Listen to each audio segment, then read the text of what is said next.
Buenas tardes, qué bueno verlos otra vez. Parece muchas semanas, pero realmente yo creo que nomás fueron dos o tres.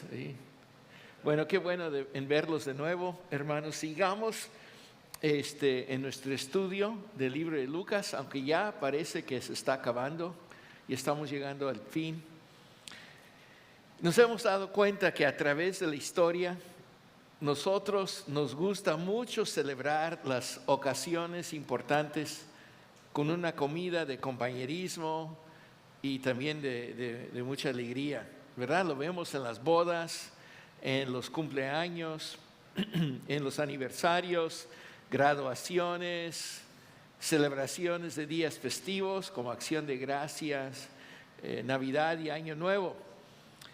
También esta semana aquí en Estados Unidos, el viernes celebramos el Día de Independencia y comimos carne asada, muy sabrosa afuera. Hoy vamos a ver cómo Cristo celebró su última noche de libertad con sus discípulos, antes de cumplir con su deber como Mesías y como Salvador. Él tuvo una cena especial también. El día antes de la Pascua es la celebración del pan sin levadura. En Lucas 22, versículo 1, leemos: se aproximaba la fiesta de los panes sin levadura, llamada la Pascua. Y esta celebración se celebraba la liberación del pueblo de Israel de la esclavitud en Egipto. Sería muy semejante al Día de la Independencia, como celebramos en este país este viernes pasado. Era una gran celebración. Y encontramos los requisitos para esa celebración en el libro de Éxodo, capítulo 12. Pero leamos nomás 3 versículos. El versículo 8 dice: deberán comer la carne esa misma noche, asada al fuego y acompañada de hierbas amargas y pan sin levadura.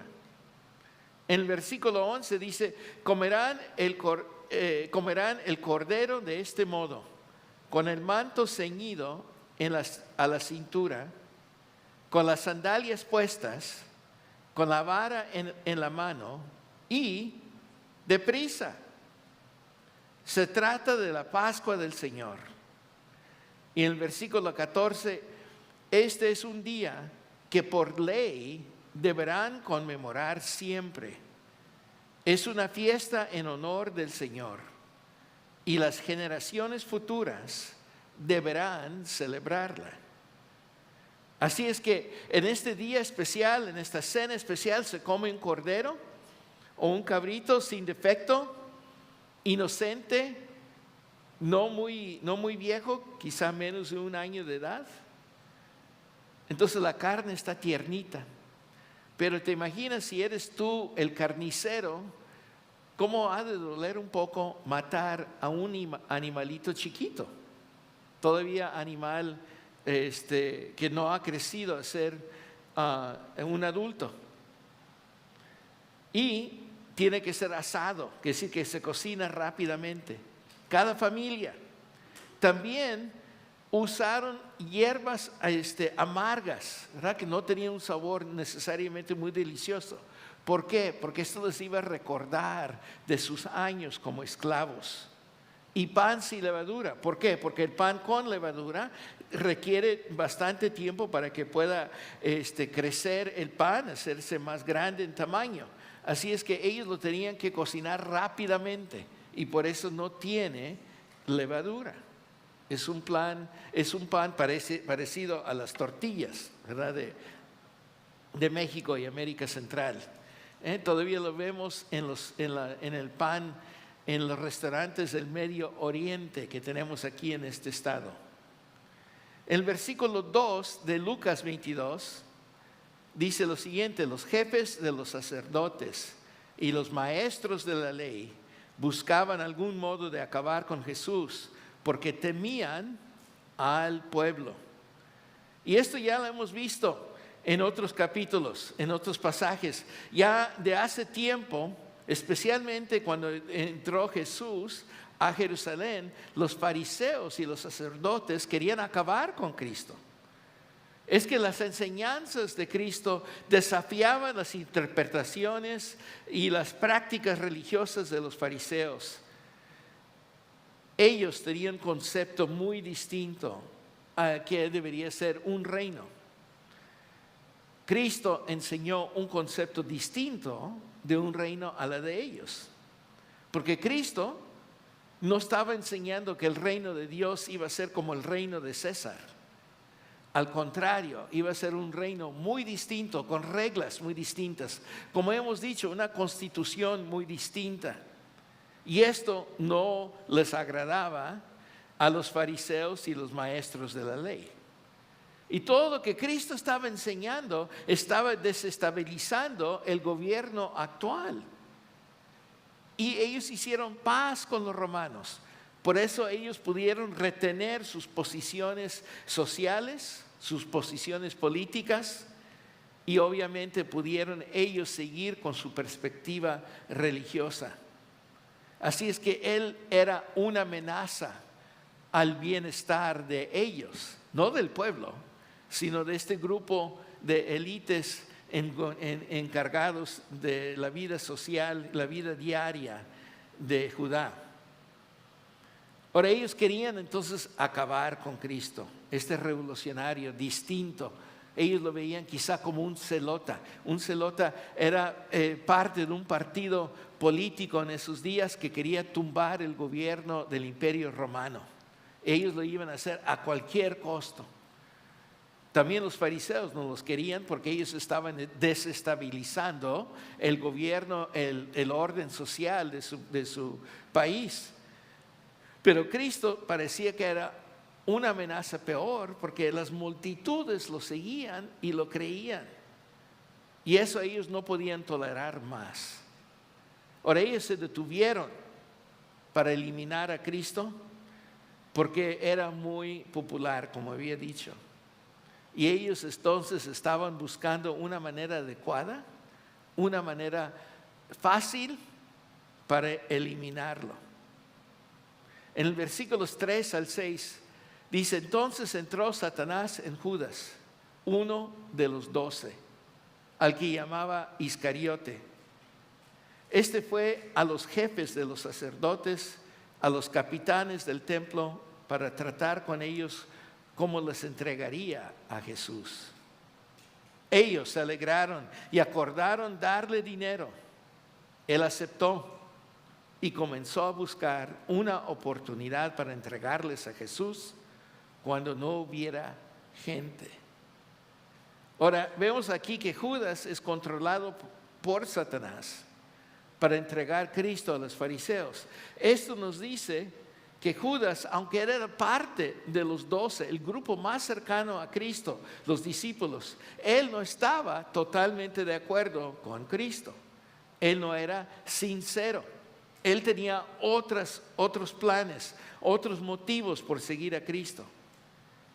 Y también, como hemos visto a través de los evangelios, él no les gustaba cómo usaban el dinero, porque él tenía sus propias mañas, sus propios planes para apoderarse de ese dinero y controlarlo. ¿Se acuerdan que él era el tesorero? Así es que él no estaba de acuerdo completamente con lo que decía Cristo. Y él comenzó también a calcular: esto no va a salir bien. Cristo no es amado por los poderes de nuestra sociedad. Esto va a terminar mal. Y si va a terminar mal, ¿por qué no yo hago la manera para que yo pueda salir ganando y no un perdedor como los demás compañeros que tengo aquí? Cristo no es el Mesías adecuado para nuestro país. Así es que perderlo no es gran cosa. Satanás pudo apoderarse de él porque él en realidad no era sincero. Desafortunadamente hay personas cristianas que creen que Satanás o demonios pueden posesionar a creyentes, pero eso no es cierto. Porque el creyente tiene el Espíritu Santo. Y el Espíritu Santo es Dios mismo. No es un espanto. No es una palabra simbólica. Es Dios mismo. Entonces un demonio no puede golpear a Dios mismo. El demonio, que fue un tiempo un ser espiritual en el cielo y fue arrojado a la tierra por su rebelión, no puede contra el creador del universo, porque él mismo fue creado.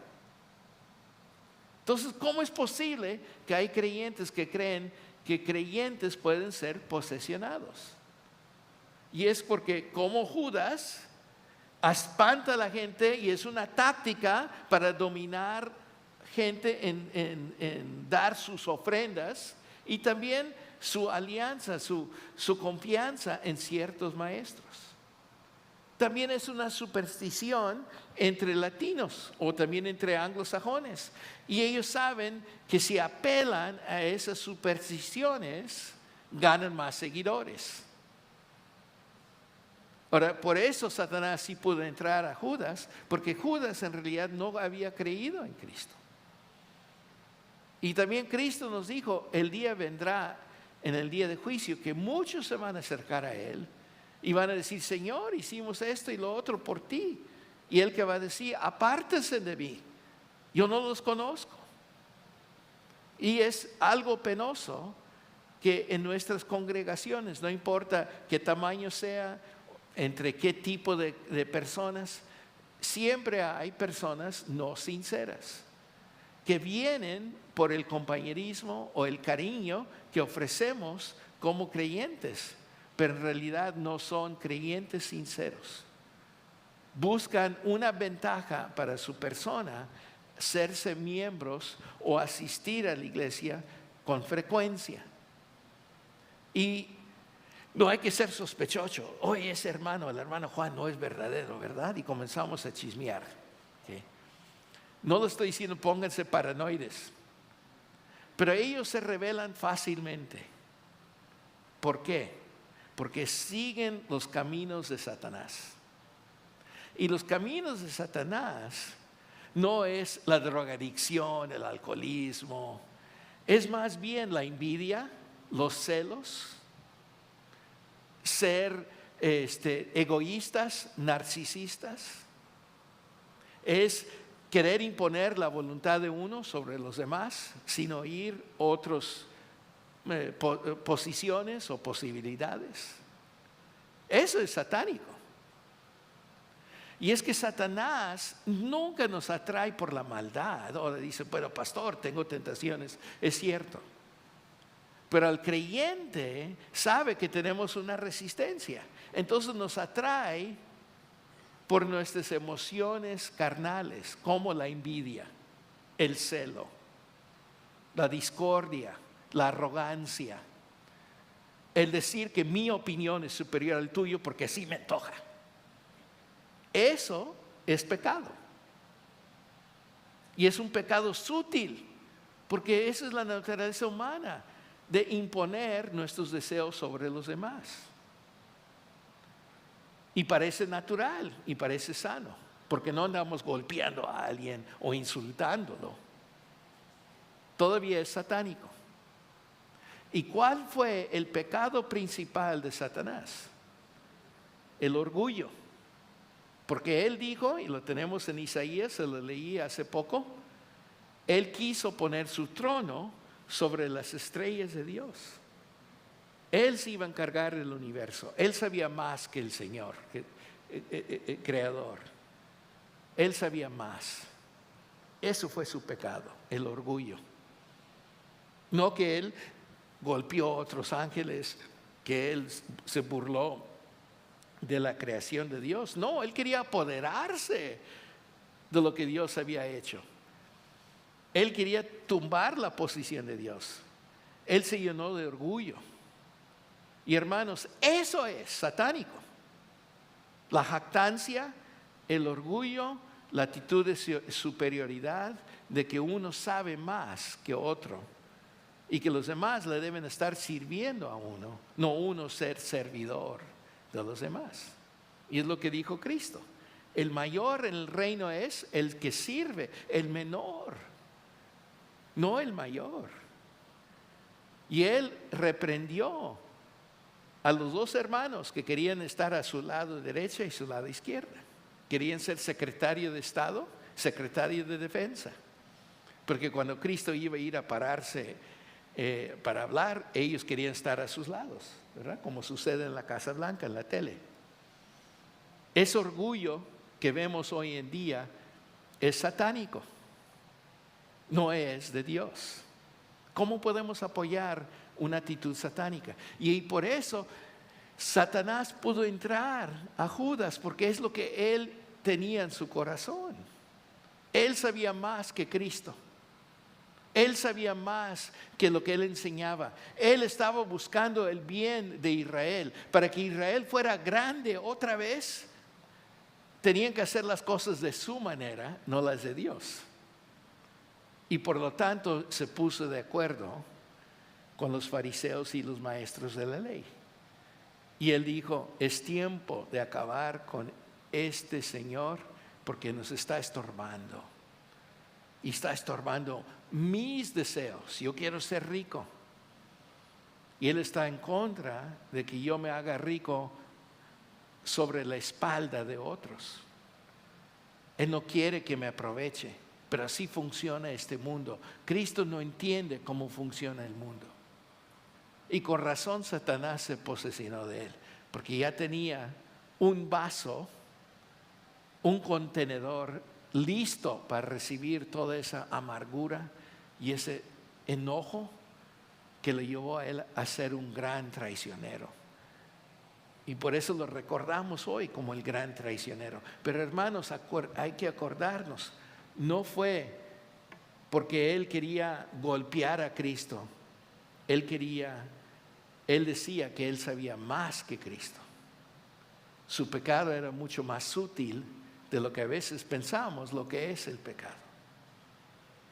Así es que Cristo celebra la cena de la Pascua, versículos 7 al 12 dice, cuando llegó el día de la fiesta de los panes sin levadura, en que debía sacrificarse el cordero de la Pascua, Jesús envió a Pedro y a Juan diciéndoles, vayan a hacer los preparativos para que comamos la Pascua.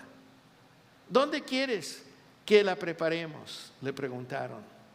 Miren, contestó él, al entrar ustedes en la ciudad, les saldrá al encuentro un hombre que lleva un cántaro de agua. Síganlo hasta la casa en que entre y díganle al dueño de la casa, el maestro pregunta, ¿dónde está la sala en que voy a comer la Pascua con mis discípulos? Él les mostrará en la planta alta una sala amplia y amueblada. Preparen allí la cena. Así es que Cristo envió a Pedro y Juan a hacer los preparativos para la cena de la Pascua. Posiblemente ya había hecho planes anteriormente con el dueño de la casa, que tenía un salón para eventos especiales, ¿verdad? Eso es lo que vemos hoy.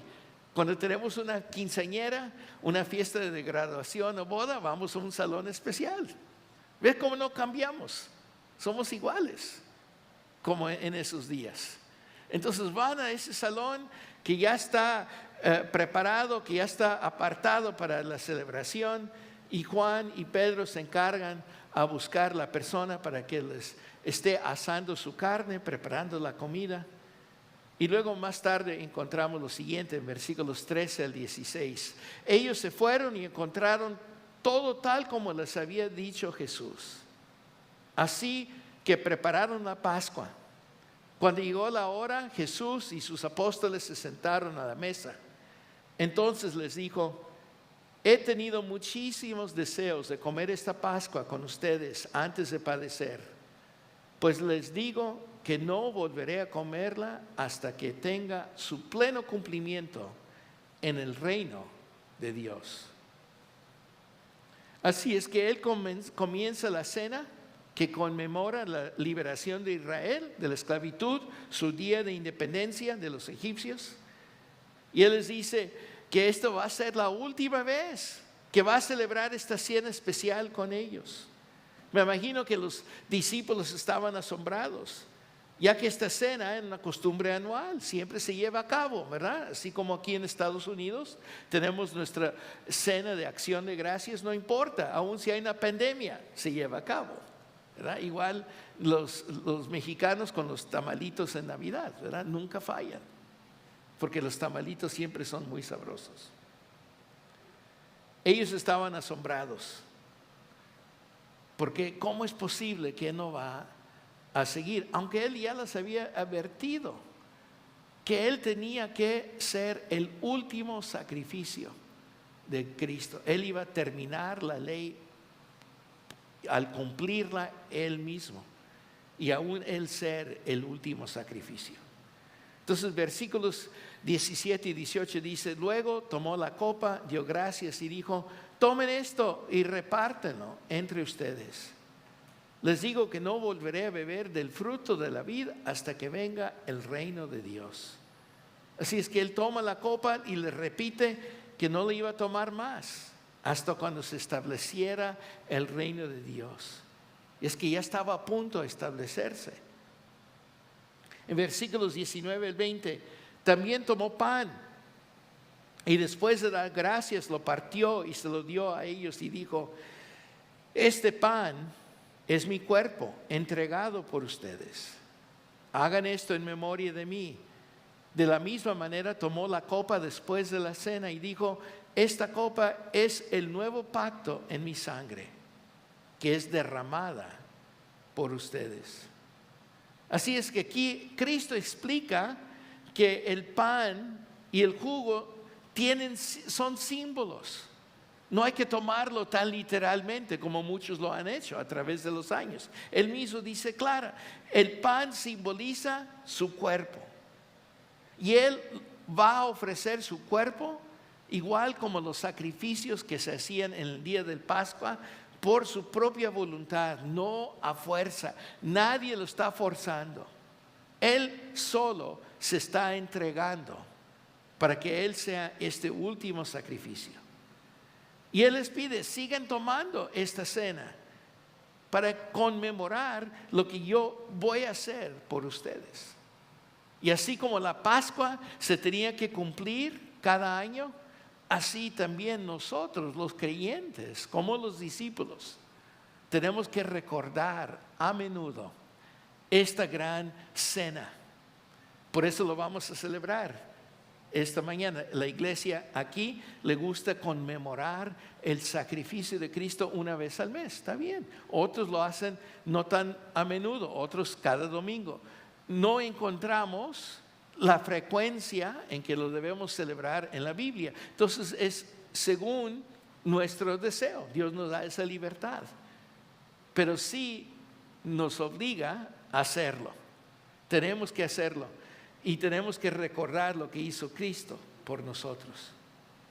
Y Él también explica que la copa con el jugo simboliza su sangre. Y otra vez Cristo les enseña: Él tiene que sacrificarse para el bien de ellos. Su sangre representa el inicio de un nuevo pacto con el pueblo de Dios, un nuevo acuerdo, un nuevo contrato entre Dios y la humanidad. Después el apóstol Pablo explica que la ley terminó con Cristo y ahora vivimos bajo un nuevo pacto. Por eso los libros se llaman del Nuevo Testamento. Testamento viene del latín testamentum, que significa pacto, acuerdo. El nuevo acuerdo sería en español moderno. Es lo que seguimos ahora. La ley se acabó. Qué pena que todavía hay creyentes que quieren seguir la ley. Pero Pablo y Cristo nos está diciendo: Él cumplió la ley. Él mismo, con su vida, con su cuerpo, con su sangre, acabó la ley, porque Él fue el último sacrificio requerido por la ley. Ya no seguimos las leyes del Antiguo Testamento.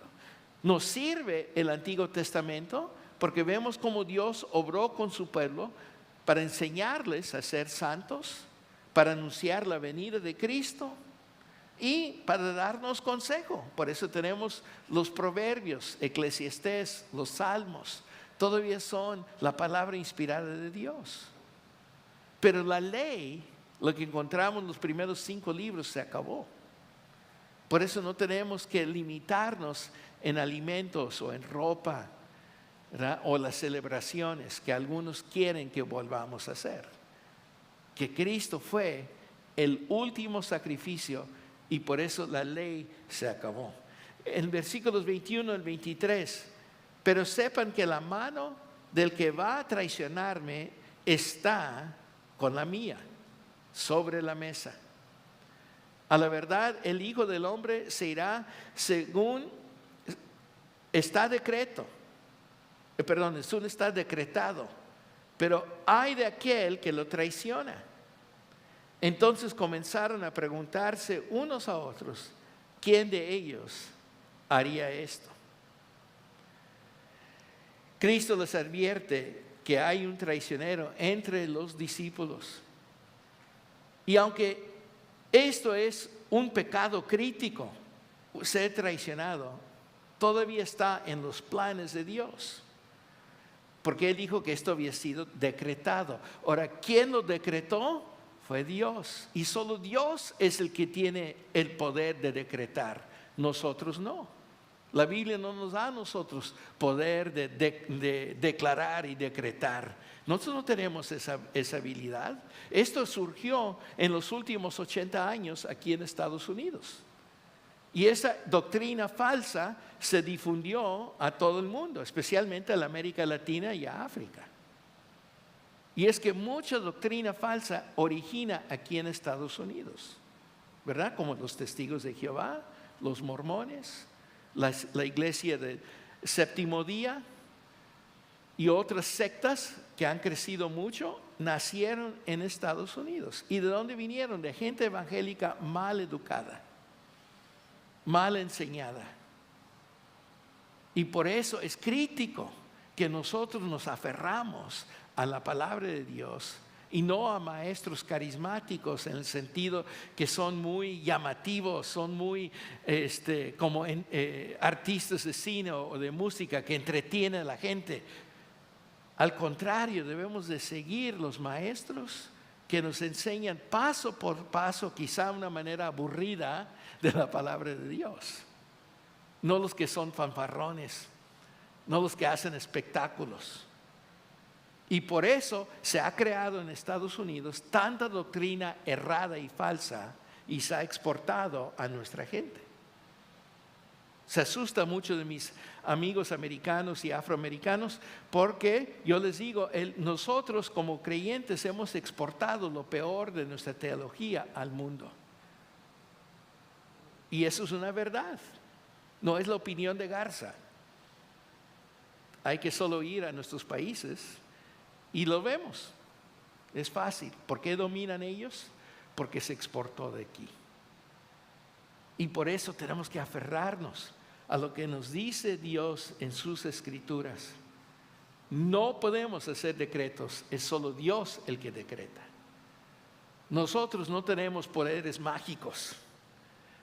No, si damos una ofrenda, no vamos a recibir una bendición especial de Dios. Dios nos bendice según sus planes porque Él es el que está encargado. Él no es influenciado por mordidas. Él es influenciado por nuestro cariño y fe. Y no importa cuántas ofrendas des, Dios hace lo que Él hace. No puedes comprar su amor, su afecto, su misericordia. Pero sí puedes tú ofrecer tu vida, porque es lo que Él quiere de nosotros. El sacrificio vivo, como dice Pablo en Romanos 12:1, un sacrificio vivo en nosotros.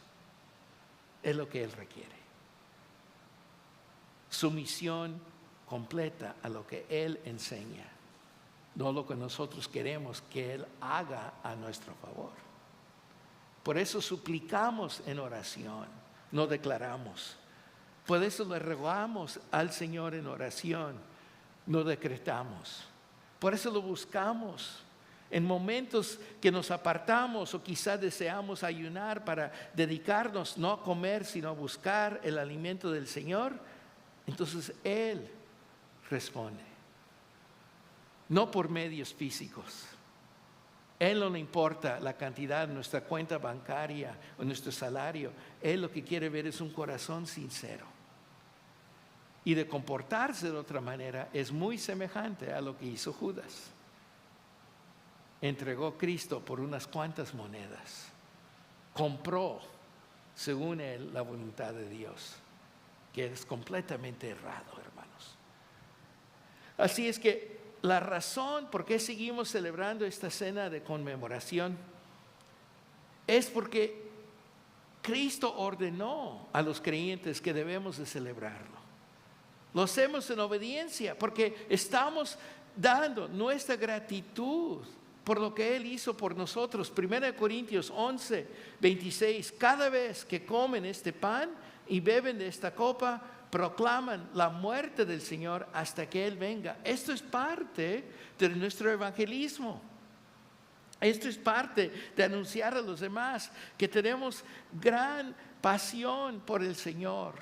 Por eso queremos compartir el jugo, queremos compartir el pan.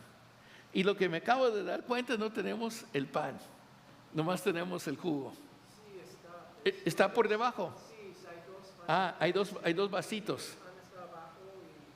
Ok, ya lo veo. Gracias, hermano. Esto es un método nuevo para mí. Estamos preparados. Por eso está aquí el hermano sentado exactamente delante de mí, porque él está preparando la cena. Entonces, hermanos, por eso lo hacemos, porque queremos recordar el gran amor que Él hizo por nosotros. Él nos quiere tanto que dio su vida. Y no nomás dio su vida en la carne, pero también en la sangre. Y esto abre un nuevo pacto, un nuevo acuerdo entre Dios y nosotros con Él.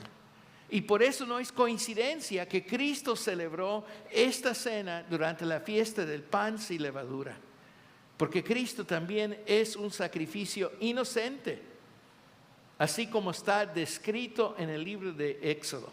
Un cordero inocente fue sacrificado y su sangre protegió el pueblo de Dios. Porque se acuerdan, untaron el dintel y los postes de la puerta para que el ángel de la muerte no pasara sobre ellos.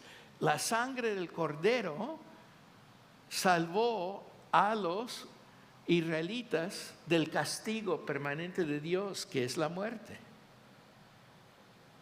Esta cena fue una celebración y conmemoración de amor por nosotros, porque Él dio su vida para nuestra salvación de la esclavitud del pecado y de la maldad.